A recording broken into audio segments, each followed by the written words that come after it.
Police यंत्रणा इतर कामात व्यस्त दिसते.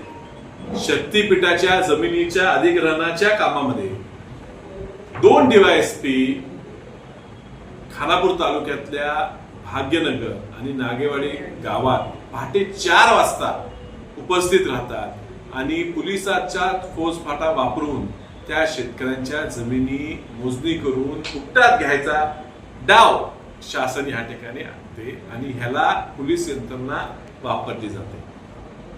ह्या पोलीस यंत्रणेची परिस्थिती एवढी वाईट आहे देशात की स्वतः देशाला सांगावं लागतं की नीटची परीक्षा सुद्धा आता आम्ही आर्मी लावून घेणार. एक परीक्षा लावण्याइतपत सुद्धा तुम्हाला तुमच्या पोलीस फोर्सवर विश्वास राहिलेला नाही. जनतेने यांच्यावर काय विश्वास दाखवायचा. दुर्दैव आहे. प्रत्येक गोष्टीत सेटलमेंट करणं ही ह्या पोलीस स्टेशनमध्ये कलेक्शन म्हणून एक पद निर्माण झाले.